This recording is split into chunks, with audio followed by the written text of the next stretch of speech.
Hello friends, welcome back to my mini vlog. ఈరోజు mini vlog ఏంటంటే sweet పొటాటోని boil చేయబోతున్నానండి. మామూలుగా అయితే వీటిని 3 పద్ధతుల్లో చూశాను బాయిల్ చేయడం. నేనైతే ఈ పద్ధతిలో చేస్తున్నాను. ఫస్ట్ ఏంటంటే మా చిన్నప్పుడు అమ్మ వాళ్ళు నీళ్ళ సర్వేలో వాటర్లో బాయిల్ చేసేటోళ్ళు. ఎక్కువ వాటర్లో బాయిల్ అవటం వల్ల ఒక్కొక్కటి తీపి వచ్చేది, ఒక్కొక్కటి తీపి లేకోకుండా ఉండేదన్నమాట. నేను కూడా తర్వాత అలాగే చేసేదాన్ని పెద్దగయినాక కూడా. కానీ ఎందుకో వాటర్‌లో బాయిల్ చేయడం వల్ల అసలు టేస్టే ఉండేవి కావు. తర్వాత ఇలా యూట్యూబ్ చూడగా ఇలా కొన్ని పద్ధతులు తెలిసాయన్నమాట. తర్వాత ఇడ్లీ పాత్రలో బాయిల్ చేసేది చూశాను. అది కూడా ట్రై చేస్తే అది చాలా నచ్చింది. అది కూడా బావుంది. నెక్స్ట్ ఈ పద్ధతిలో కూడా ఒకసారి ట్రై చేసి చూద్దామని ట్రై చేశానండి. అంతే. ఎంత బాగుందో నాకైతే ఇలాగే నచ్చింది. అన్నిటికన్నా ఇలాగే నచ్చిందనమాట.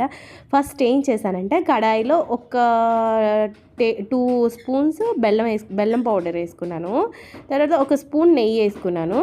తర్వాత ఈ గెంచిగడ్డలు మాత్రం చిన్న పీసెస్గా కట్ చేసుకోవాలి. ఒకవేళ పెద్ద పీసెస్ కట్ చేసుకుంటే బాయిల్ అవ్వటం చాలా కష్టము. తర్వాత కొంచెం వాటర్ అప్పుడప్పుడు మధ్యలో వాటర్ వేసుకుంటూ ఉండాలి. అప్పుడప్పుడు అయిపోతూ ఉంటాయి. చూసుకొని కలబెట్టుకుంటూ వాటర్ కూడా వేసుకుంటూ ఉండాలి. కొంచెం వాటర్ వేసుకోవాలి. మళ్ళీ ఎక్కువ వేసుకుంటే బాగుండవు. కొద్దిగా వేసుకుంటూ అలా ఉండాలి. పైన మూత మాత్రం మంచిది పెట్టుకోండి. ఎందుకంటే కొంచెం గ్యాప్లు ఉన్నా కూడా లోపల మాడిపోయే ఛాన్స్ ఉంది. సో అందుకే పైన మంచి మూత పెట్టుకొని అందులో కొంచెం వాటర్ కూడా వేసుకోవాలి. పైన వాటర్ అయిపోయేలోపు లోపల స్వీట్ పొటాటో బాయిల్ అయిపోతుంది ఖచ్చితంగా. ఫస్ట్ లోపల మాత్రం కలబెట్టుకోవడం మర్చిపోకండి. అప్పుడప్పుడు వాటర్ కూడా చిలికించుకోవాలి. నాకైతే ఈ పద్ధతి చాలా నచ్చింది ఫ్రెండ్స్. ఇంకోటి ఏంటంటే మా ఐషు పాప స్వీట్ పొటాటో బాగా తింటుంది. ఆ రోజైతే ఎంత తినిందంటే ఈ పద్ధతిలో బాయిల్ చేసుంటే ఎంత తినిందంటే 11 మంత్ బేబీ, తనకి 11 మంత్స్. అంత తినేసింది. చాలా నచ్చింది తనకి. తర్వాత మీకు ఏ ప్రాసెస్ నచ్చుతుందో ఒకసారి కామెంట్ చేయండి. నాకైతే ఈ ప్రాసెస్ బాగా నచ్చింది.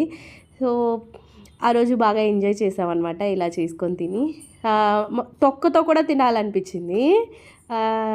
మీకు కన్నా ఈ వీడియో నచ్చితే లైక్ చేయండి, షేర్ చేయండి, కామెంట్ చేయండి, సబ్స్క్రైబ్ చేసుకోవడం మాత్రం మర్చిపోకండి. మళ్ళీ మినీ వ్లాగ్తో మళ్ళీ కలుద్దాం. Bye friends.